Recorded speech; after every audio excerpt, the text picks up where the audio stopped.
Okay, Dave, here we are again, and this time the heat is... Oh, I didn't know we were still doing that. Hang on. Oh, yeah, I think I gave it 4. Hang on, it was 3, right?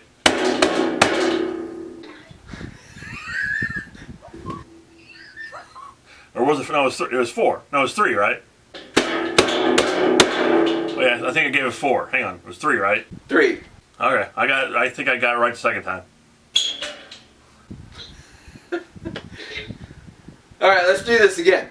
The heat is... Oh, I already put it away. Let me pull it back out. Whoosh. Ready? No, I'm not ready. Hang on, it's like steering wheel. Hang on, it's my drum. What am I doing now? Because the heat is... back on. Nailed it! But this time... Wait a minute, what? We're going to shake down... It's back on. Break down, take down. So we get to Beverly Hills Cop 2 now, and this is a weird movie. It really is. It's a very strange film because when I saw, I never went to show to go see any of these movies, which is weird. But when I did see this, I didn't like it very much. When I saw it for the first time all those years before, back in the, what I'm talking about, I didn't like it. There was something about it, I just didn't find it anywhere around as good as the first one. And I loved the film. Absolutely loved it. I loved it as much as the first one, every bit as much as the first one. And in some ways, I thought it was better than the first one. Vince, let's not get crazy now, Vince. Let's not get crazy. No, it was. I loved this movie. Loved it. I loved it every bit as much as the first film. Calm down, Vince. What do you mean, calm down? Calm down. Let's not get crazy now. What's to make it crazy? It was great. I'm getting crazy over it because it was great. It was a great film. Loved this movie. Loved it every bit as much as the first one. So I think my problem with it was this. When I saw it the first time was what they did with Rosewood's character. I didn't get it. I didn't understand it. I didn't like what they did with his character, where all of a sudden he just has guns. He just has freaking bazookas and knives and machine guns and pistols, and I'm like, what is going on? And I just like, it wasn't his character. It just seemed weird to me. They changed his character so much. Yeah, well, I'll admit, yes, the first time I saw it, I did think that was kind of strange, but I didn't hate the movie because of it.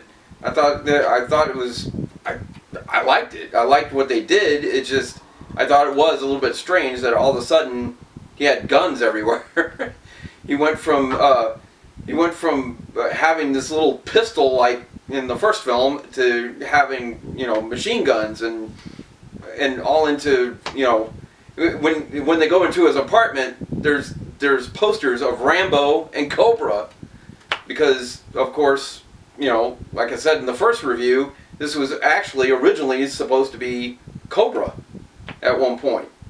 So now, all these years later that I saw it, I actually saw all 3 of these probably 4 or 5 years ago, probably for the first time since I've seen them since the 80s, because I don't watch them that much, obviously, because they're just never on. I don't ever see them. I've never owned these on.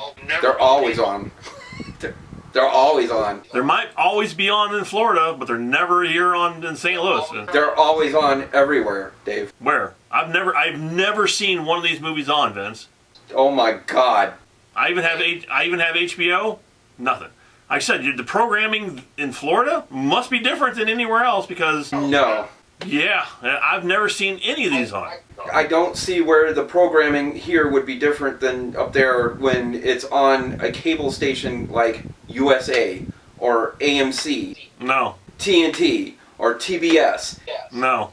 I mean, those stations play the same freaking movies all the time. The Paramount station now plays Beverly Hills Cop almost every month. I literally have not seen this movie since whatever year it came out.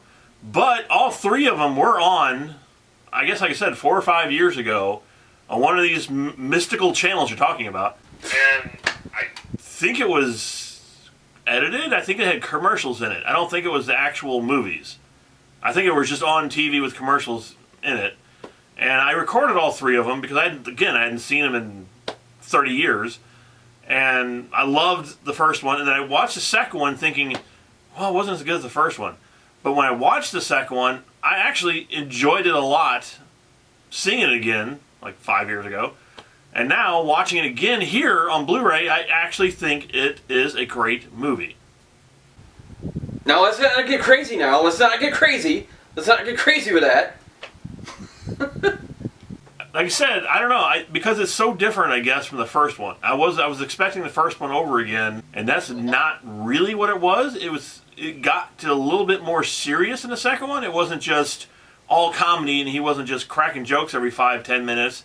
It became a little bit more serious in this one. Okay, a little bit more serious as far as the story goes, but there was actually, watching it this time around, because I'm literally watching it back to back with this set that we're watching it from. So, watching it back to back, I was sitting there thinking, wow, it actually kind of follows the first one. Because he's in Detroit in the beginning of it. Even Paul Reiser, who we didn't talk about in the first review, is in both of these films. He plays this character of Jeffrey, who's really annoying to the character of Axel. And he's like, in the first movie, he's like, la la la la, I don't want to hear from you. And then this movie, he's like, I don't want to hear from you, I'm going to shoot you. And he says that in the first movie as well. I mean, some of it kind of patterns the first film. There's little parts of it that does. One other thing I noticed in this film, this time around, was that, and maybe I noticed it before, but never really thought about it, but this time seeing it, I was like, okay, there's this whole scene where they're headed to a racetrack. They have to get to the racetrack because of the Alphabet Bandit in this one. They're going to this racetrack, and on the way there, Billy Rosewood, Judge Reinhold, is in the car, and he's racing there, and he's hitting everything. He's knocking over poles, he's knocking over buildings, he's just crashing into stuff, and it's like, why? It's almost like there was something that was cut out in between there as to why he was racing so fast and running into all this stuff. And it's a joke in the film, you know, they're like, what, you know, because Taggart and Axel, they're in the back just rolling around, and they're like, you know, what are you doing? Why are you, you know, why are you wrecking into everything? And it's kind of a gag in the movie, but it's like, okay, literally, why are you running into everything? So that was the one flaw in the movie I think I saw. Well, I guess because he thinks he's an action star, because of all the, you know, Rambo posters and Cobra posters and guns, he thinks he's some sort of big action person now. So I guess I'm assuming that's what he was doing. But after that scene, they have to go and chase down this armored truck that got away from the racetrack. So the biggest thing he can find is this great big cement mixer truck, and they're chasing him, and now he's running into stuff, chasing down the truck, which actually does make sense a little bit, that he's running into police cars and all this kind of thing.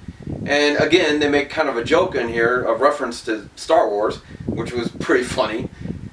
He's like, are you using the Force? I gotta tell you, I love that scene. The dump truck, or the cement truck, I loved it. I thought that was a fantastic scene. And the scene you're talking about where he's running over everything, I thought that was a fantastic scene. I thought it was fantastic. I just didn't understand why he was doing that. One thing I talked about in the first review was they got the clothes Freddy Murphy perfect. They had the gray shirt and they had the blue jeans. And here he put on, I think, the Detroit Lions. Was that what it was? Or something like that? Jacket he was wearing? Yeah, Detroit Lions jacket. Again, perfect look for the character. It's like, I don't know how they keep doing it, but they keep making him look like, I mean, I don't know his character. I mean, it's like, you know, I don't say, hey, Axel, what's going on? I don't know his character in real life, if it was a real character, but it seems like that's his wardrobe. It seems like it fits him just like the jacket and hat fits Harrison Ford. It's a fantastic wardrobe he has.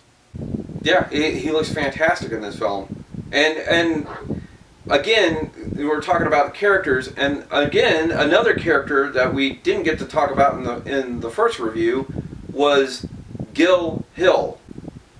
of Axel's boss. That's who I was getting at. Axel's captain in Detroit. Fantastic. Yeah, he don't even act like he's acting. That's what's great about him. Because he's not. So this disc and this set doesn't actually have any extras at all in this for this movie, which was kind of disappointing. But from the extras in the first disc, you learn that the character of Todd was actually played by Gil Hill, who was an actual cop, a Detroit policeman. Because when they were researching the movie, the director went and looked for.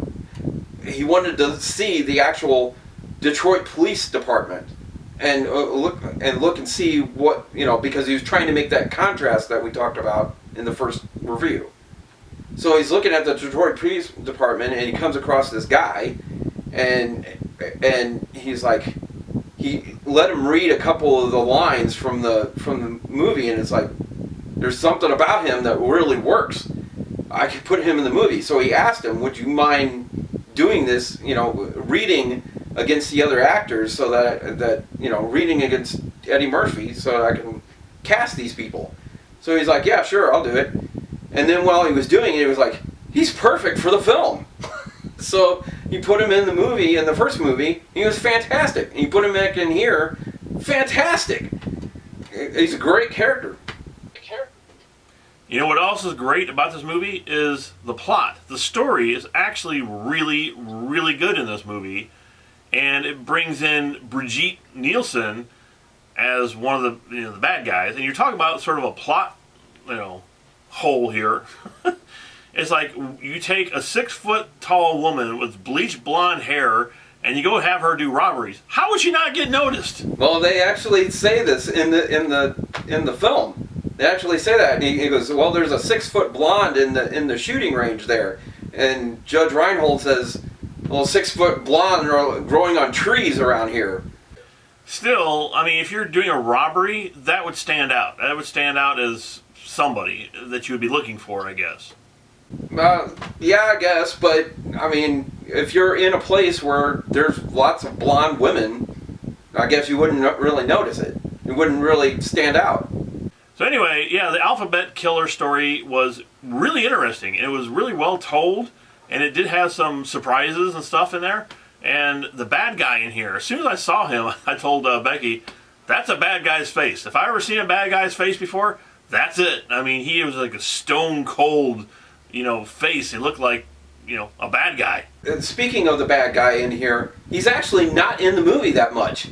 They don't really show him or reveal him too much. You just know he's back there in the background, and then when they do reveal him, it's exactly like you said. That's the bad guy.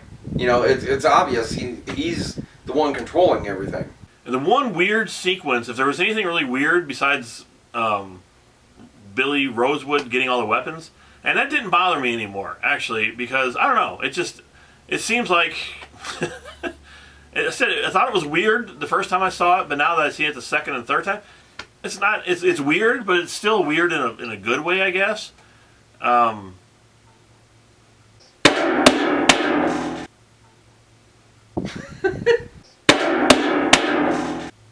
forgot what was I saying? You said it was weird. Oh, the weird sequence in this was when they go to the Playboy Mansion. I just thought that whole thing was really bizarre. I love that scene. I loved it. Because if you're going to die, this is the place to die. Nailed it! All right, and speaking of the other two characters, Rosewood and Taggart, I love what they did with their characters in this, because now they're not all stocky and going by the book. Since they met Axel in the first movie, they really lightened up in this film. And it was good to see that in character development between the two. And I like the fact that it did that, and not everybody was all, by the book in this film. It made it a little bit more fun. Yeah, they were used to Axel at this point, and they're actually friends with him, and it's awesome. And I love that dynamic with it too, because even Captain Bogomil, who's in here, Ronnie Cox again, when he got the first time I ever saw this movie, and saw because he gets shot. And it's like the first time I ever saw that, it was like, oh my god, don't tell me they're killing him off. Oh my god, don't tell me they're going I was like, my god, they're going to kill off one of the best characters. Yeah, I enjoyed the film. I thought it was a great follow-up to the first movie. I thought the story was really good. I thought the characters were great. The music, besides the one Shakedown song, wasn't as good as the first film. I had a couple good songs in there. But at least they brought back Axel Foley's theme song through the whole thing, because that's like having Indiana Jones theme song now. It's like you have to have it, and you want it, and it's great that they brought it back. So overall, I thought the movie was great. I thought it was a great follow-up to the second one, or the first one. I think a lot of people, like me, maybe got turned off watching it for the first time. So if you haven't seen it for a while, watch it. I think it has aged really well, and I think it's a great film. And for the summer franchise Fridays here, I am giving it a 5 out of 5.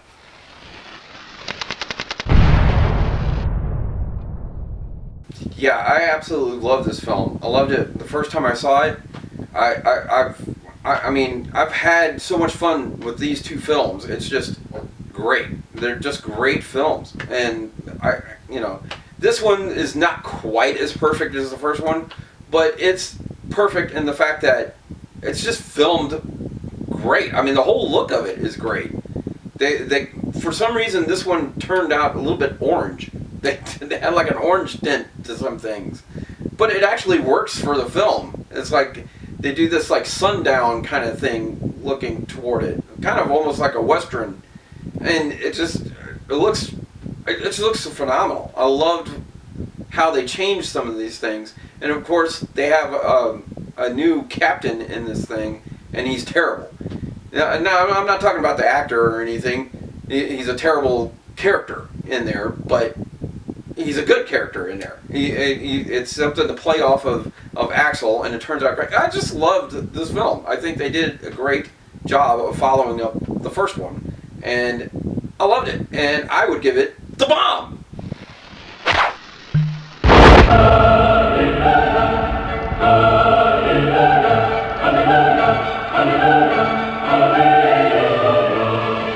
So there you go. We've gotten through 2 of the Summer Franchise Friday films here for 2020, and we got 1 more to go, unfortunately. So hit that subscribe button and give us a like and give us some feedback and hit the bell up there and come back for the final part in the Axel F,